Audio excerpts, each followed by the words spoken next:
कहते हैं आत्मा तब भटकती है जब उसका कुछ काम अधूरा रह जाता है। उसे मुक्ति तब तक नहीं मिल पाती जब तक उसका वो काम पूरा ना हो जाए।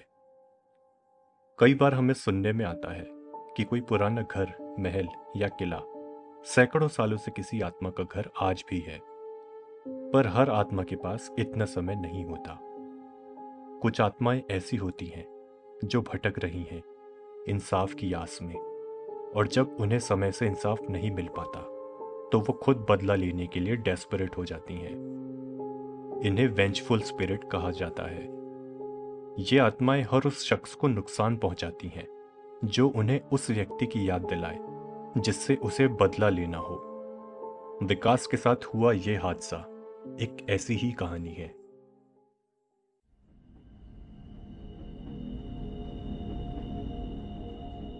मेरा नाम विकास है। जो हादसा मैं आपको बताने जा रहा हूँ वो मेरे एक दोस्त आर्यन के साथ हुआ था। मैं इसका चश्मदीद हूँ। सिर्फ मैं ही नहीं, इसके 3 चश्मदीद हैं। अगर उस रात और भी लोग हमारे साथ होते तो वो भी आज चश्मदीद होते। मैं, आर्यन और साथ के 2 और लड़के, हमें बाइक का शौक था। बाइक में स्टंट मारने का नहीं, बस बाइक चलाने का। अक्सर हम 4 लोग बाइक से लॉन्ग ड्राइव्स पर जाते थे। जैसे जैसे हमें कॉन्फिडेंस आने लगा वैसे वैसे हम रात में भी अब लॉन्ग ड्राइव्स पर जाने लगे। कुछ और समय के बाद अब हम लोग बिना प्लानिंग किए ही रातों को लॉन्ग ड्राइव्स पर निकलने लगे। हम लोग बस बाइक पर निकल जाते। जहाँ कोई छोटी बड़ी जगह खाने के लिए मिलती वहीं पर खाना खा लेते। थकान होने पर जहाँ सोने के लिए मिलता वहीं पर सो जाते। ऐसे एडवेंचर्स में हमें बड़ा मज़ा आने लगा था। हमें लगता था कि हमारे साथ कुछ गलत हो ही नहीं सकता। एक ड्राइव हमने की जो हिमाचल के पहाड़ों और जंगलों से भरी सड़क से होकर जाती थी। हमारी ये ट्रिप भी बाकियों की ही जैसी थी। हम बस अपनी बाइक से निकल गए थे। शाम के 6 बजते बजते अब हमें भूख प्यास लगने लगी। हमने डिसाइड किया कि अगली जो भी जगह हमें खाने की मिलेगी वहां रुककर थोड़ा आराम करेंगे। और तब तब हमें दिखा वो छोटा सा उजाड़ ढाबा, रात की रोटी। हम लोग वहां पर रुक गए। उस छोटे से ढाबे के बाहर खाट लगी हुई थी। कुल मिलाकर लगभग 5 लोग पहले से ही वहां पर बैठे शायद पराठे और चाय ले रहे थे। ढाबे के अंदर बस एक बूढ़ा सा आदमी था, बस एक। शायद वो अकेला ही इस ढाबे को संभालता था। वो बूढ़ा बिना किसी को देखे चुपचाप से अपना काम कर रहा था। हमारे गाड़ी रोकने और खटिया पर बैठने पर भी उसने अपना काम करना नहीं छोड़ा और हमारी तरफ देखा भी नहीं, जैसे उसे किसी भी कस्टमर के आने की कोई परवाह ना हो। 2 मिनट बाद पहले से बैठे उन 5 में से एक आदमी हमारे पास आया और उसने हमसे पूछा कि क्या लेंगे खाने में। वहां पर मेन्यू बहुत लिमिटेड था, पर हमें भूख इतनी लगी थी कि हम कुछ भी खा सकते थे। हमने अपना अपना खाने का आइटम उसे बताया। वो आदमी फिर अंदर बैठे उस बूढ़े के पास चला गया और उसे हमारे आइटम बताने लगा। वो बूढ़ा उसी तरह से अपना काम चुपचाप करता रहा। उसने इस आदमी से ना हाँ कहा और ना ही ना कहा। उसने इसे भी देखा तक नहीं। मेरे साथ के बाकी तो आपस में बातचीत और हंसी मजाक करने लगे, पर मेरा ध्यान उस बूढ़े पर था। मुझे उसका यह व्यवहार बड़ा अजीब लगा। कुछ मिनटों के बाद वो आदमी जो हमारा ऑर्डर लेकर गया था, वो हाथ और मुंह धोने के लिए थोड़ी दूर पर रखे एक बड़े ड्रम के पास गया। अब तक वहां पर उसके साथ के बाकी लोग जा चुके थे। मैं भी हाथ धोने का बहाना मारकर इस आदमी के पास आ गया। हाथ धोते धोते मैंने उससे पूछा, ये बाबा यहां पर अकेले काम करते हैं क्या? उसने भी हाथ धोते हुए जवाब दिया, हाँ, अकेले ही चलाते हैं ये ढाबा। मैं कभी कभी इनकी सहायता कर देता हूं। यहीं पास में मेरे ही गांव में रहते हैं ये। कहने के साथ उसने अपने हाथ से एक तरफ इशारा किया। वहां उसका गांव था, जो यहां से भी देखा जा सकता था। मैंने अंदाजा लगाया कि शायद वो गांव यहां से लगभग 5 किलोमीटर दूर होगा। मैंने उससे आगे कहा, इनकी इतनी उम्र हो गई है और इस ढाबे की हालत देखकर लगता भी नहीं कि ये ज्यादा चलता है, फिर भी क्यों? मेरी बात समझते हुए उसने थोड़ा हंसते हुए जवाब दिया, आपका कहना गलत नहीं है, पर मेरी बात का यकीन मानिए, आपको इस ढाबे में आए थोड़ी देर हो गई है, लगभग 12 साल की देर। 12 साल? क्यों? क्या था 12 साल पहले यहां पर इतना खास? 12 साल पहले यहां पर इतनी भीड़ रहती थी कि लोगों की लाइन लगी रहती थी बैठने के लिए। यहाँ के पराठे तो मशहूर थे। तब ये बाबा यहाँ पर अकेले नहीं थे, साथ में 5 लोग थे। शाम 6 से रात 2 बजे तक चलता था ये ढाबा, और पूरे समय लगातार लोग आते ही रहते थे। तभी तो इस ढाबे का नाम रात की रोटी रखा गया था। मेरे लिए यकीन करना मुश्किल था। ढाबे की अभी की हालत देखकर कोई नहीं सोच सकता था कि किसी जमाने में यह ग्राहकों से भरा रहता होगा। पर पर फिर आज इसकी ये हालत कैसे? मैंने ये सवाल उससे पूछ लिया। उसके चेहरे पर दुख के भाव आ गए। वो धीरे से बोला, यहां पर एक हादसा हो गया था, एक हत्या, मर्डर। उसके मुंह से इतनी गंभीर बात सुनकर मैं भी चौंक गया। आगे कुछ और पूछने पर मुझे संकोच हो रहा था, पर मेरे मुंह से इतना निकल गया। किसका? जो 5 लोग यहां पर काम करते थे ना, 12 साल पहले, उनमें से ही एक का। इन्हीं बाबा की भांजी थी वो। छाया नाम था उसका। बस 21 साल की थी वो। ये बाबा, इनका नाम रघु है, और उनकी भांजी छाया। बस ये दो ही लोग थे परिवार में। वो खाना बनाती और ढाबे के बाकी काम भी करती थी। उसके बनाए पराठों से ही यह ढाबा मशहूर हुआ था। एक रात एक बड़ी गाड़ी में कुछ लोग आए, रौबदार से। उन्होंने शराब पी हुई थी। यहां खाना खाने के बाद जब उनसे पैसा मांगा गया तो वो मारपीट करने लगे। छाया और रघु बाबा भी बीच बचाव करने आए तो उन्हें भी पीटा गया।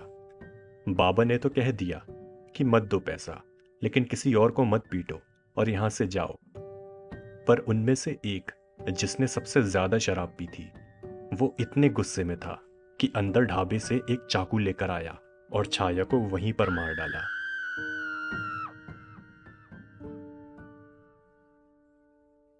यह हादसा सुनकर मेरा दिल पसीज गया।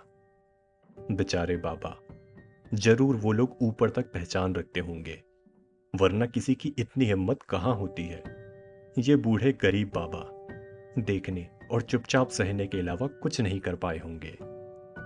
मैंने उस आदमी से कहा, तो उसके बाद बाबा ने बाकी लोगों को काम से निकाल दिया और बस अब नाम मात्र के लिए ढाबा चला रहे हैं, ऐसा है क्या? मेरा सवाल सुनकर वो थोड़ा अनकंफर्टेबल हो गया, जैसे वो सोच रहा हो कि क्या और कैसे जवाब दूं। आखिर उसने कहा, नहीं, उन्हें निकाला तो नहीं। वो 3 लोग खुद ही चले गए उस हादसे के कुछ दिन बाद। और ये बाबा भी अजीब अजीब सी बातें करने लगे, जिस वजह से उन्होंने ये ढाबा आज तक बंद नहीं किया। मैंने उससे कुछ नहीं कहा, बस आंखें छोटी कर कर उसे देखा, जैसे पूछ रहा हूं कि आपके कहने का क्या मतलब है। उसने उसी तरह असहज होकर कहा, उस हादसे के 3-4 दिन बाद वो तीनों कहने लगे कि रात में उन्हें ढाबे के पीछे से पायल की आवाज आती है, वैसी ही पायल की आवाज जैसी छाया पहनती थी। उन्होंने पीछे जाकर देखा भी, लेकिन वहां पर कोई नहीं रहता। पर इनके वापस आने पर किचन का सामान अपनी जगह से गायब रहता, जैसे किसी ने उसे छेड़ा हो। कभी कभी उन्हें सब्जी तरकारी भी कटी हुई मिलती, उसी तरह से कटी हुई जैसे छाया काटा करती थी। वो तीनों इतना घबरा गए कि यहाँ का काम छोड़कर भाग गए। आज की तारीख में उनकी किसी को कोई खबर नहीं है। उनके जाने के बाद भी रघु बाबा ढाबा चलाते रहे, लेकिन एक दिन उन्होंने एक अजीब बात कही। उन्होंने कहा कि रात को 8 बजे के बाद छाया ढाबे में उन्हें दिखती है। छाया ने बाबा से कहा है कि ढाबा तब तक बंद ना करें जब तक उसके गुनहगारों को सजा ना मिल जाए। जैसे वो इस उम्मीद में है कि कभी ना कभी वो फिर से इस ढाबे में आएंगे। डर के मारे बाबा आज भी रात की रोटी चला रहे हैं, पर वो अब पूरी रात ढाबा नहीं चलाते। उन्होंने एक बार बताया था कि समय के साथ छाया का रूप और भी डरावना होता जा रहा है। शायद इंसाफ का इंतजार करते करते वो एक चुड़ैल बन चुकी है। हर रात 8 बजे के करीब वो आती है और पेड़ पर चढ़ जाती है।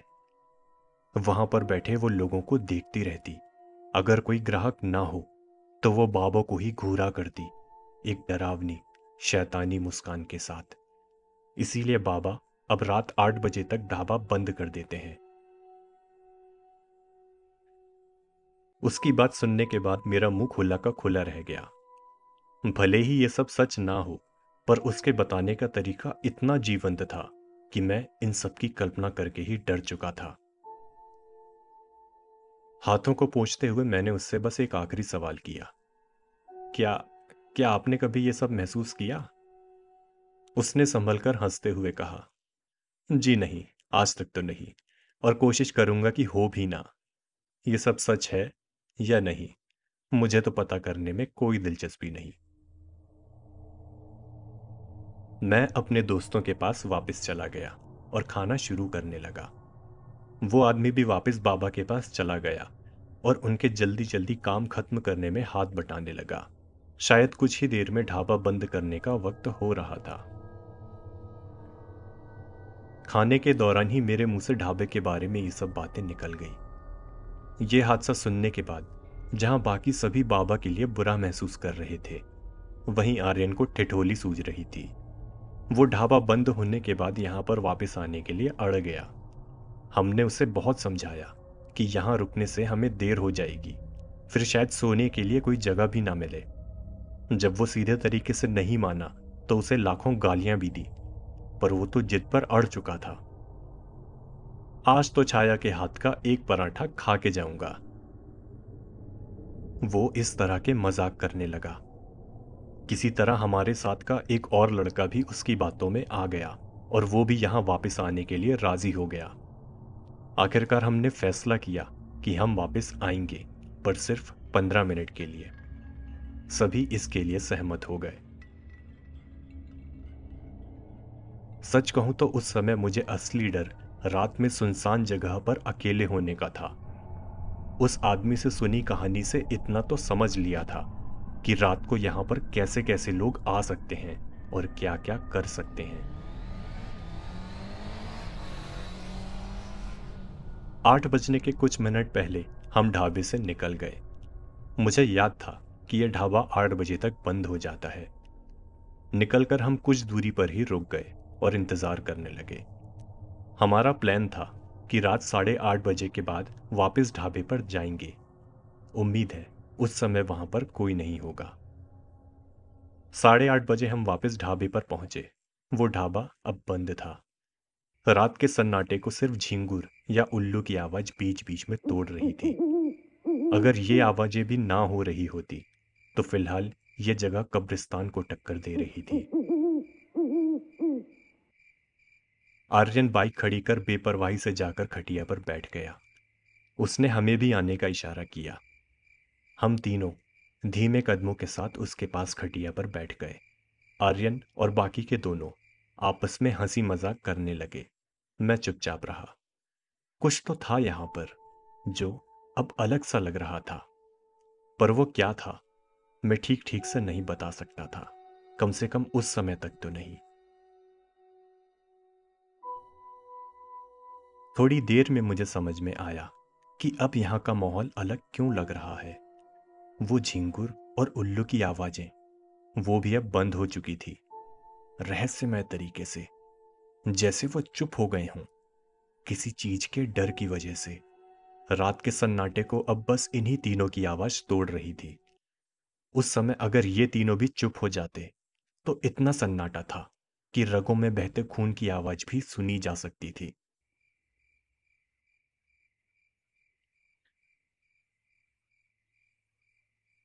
झींगुर की आवाज ने इस सन्नाटे को फिर से तोड़ा, पर इस बार उसकी आवाज धीमी थी, बेहद धीमी, जैसे ये झींगुर अब हमसे थोड़ा दूर था। पल बीतने के साथ उसकी आवाज तेज होने लगी, और जैसे जैसे उसकी आवाज तेज हो रही थी, मुझे समझ में आने लगा, ये आवाज झींगुर की नहीं थी, ये किसी की पायल की आवाज थी। कोई पास में ही पायल पहनकर चलता हुआ हमारे पास आ रहा था।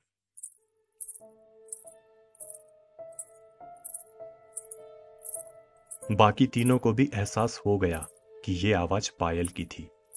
हम चारों खटिया से उठ गए और उस तरफ देखने लगे जहां से हमारे हिसाब से ये आवाज आ रही थी। ये आवाज ढाबे के पीछे से आ रही थी। बाकियों का तो पता नहीं, पर मेरी डर के मारे हालत पतली हो रही थी।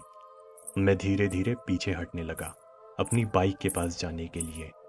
मेरा देखा देखी बाकी के दो भी पीछे आने लगे, पर आर्यन वहीं रहा।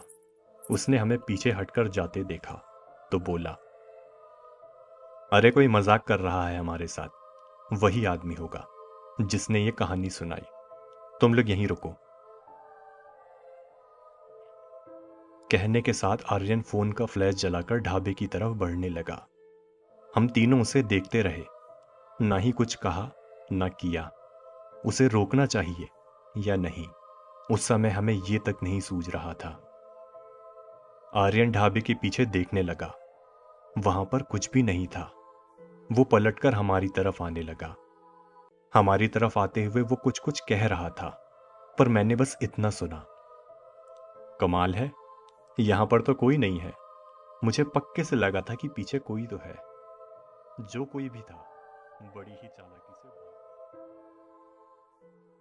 आगे उसने जो कुछ भी कहा, मैं उस पर ध्यान नहीं दे पाया, क्योंकि मेरा और बल्कि हम तीनों का, हमारा ध्यान आर्यन के पीछे के दृश्य पर था, उसके पीछे के पेड़ पर।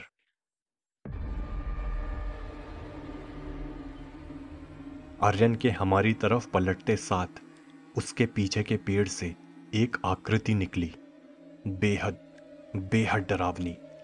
उसका पहनावा साफ तौर पर किसी स्त्री का था, पर उसका चेहरा, बाल, आंखें, ये कोई जीवित चीज हो ही नहीं सकती थी।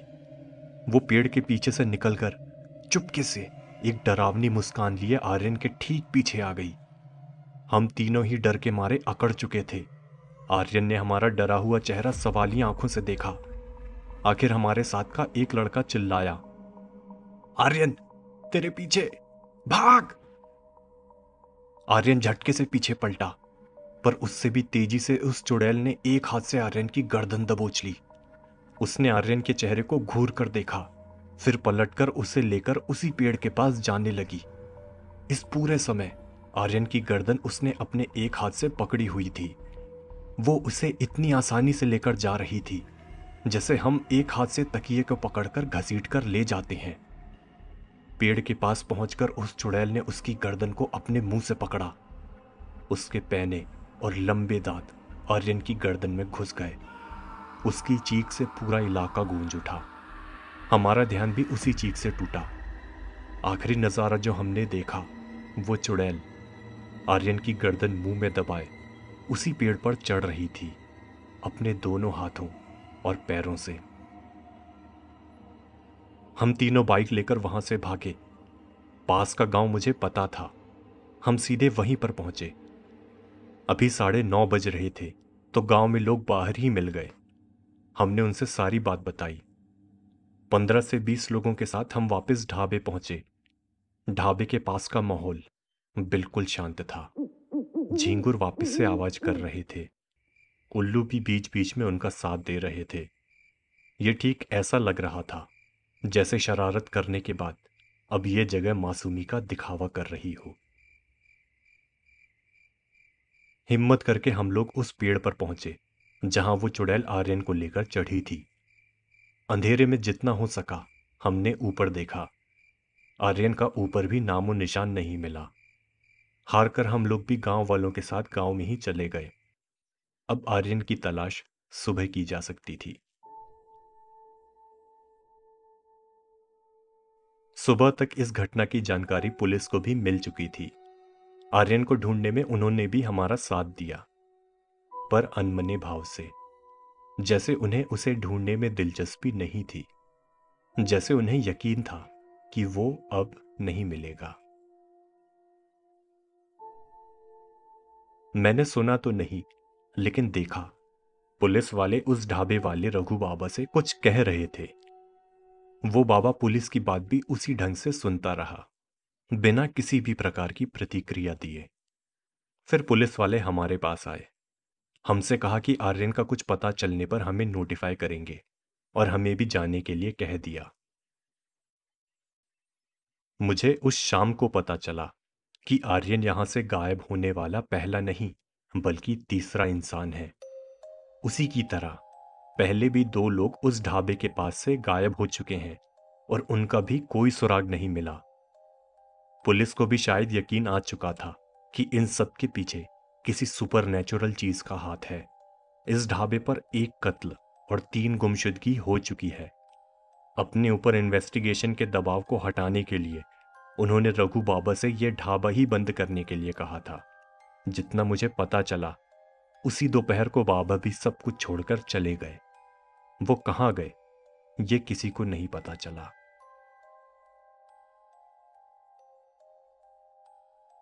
इस घटना को 3 साल बीत चुके हैं। आर्यन का और बाकी के दोनों लापता लोगों को आज तक पता नहीं चला। बाबा कहाँ गए, उनके साथ क्या हुआ, किसी को यह भी खबर नहीं मिली। कहने को तो रात की रोटी अब बंद और खाली है, लेकिन मैं जानता हूं वो आज भी इंतजार में है। इंतजार कि कब कोई रात के समय वहां पर कुछ समय के लिए ही सही, पर रुके। अब उसको कोई फर्क नहीं पड़ता, जिससे वो बदला ले रही है वो उसका कसूरवार है या नहीं। वो अब बस बदले की प्यासी है। आज भी लोगों को अक्सर रात की रोटी के पास से गुजरते समय पायल की आवाज आती है, पर फिलहाल अभी तक दोबारा कोई भी ये देखने के लिए नहीं रुका कि आवाज किस वजह से आ रही है।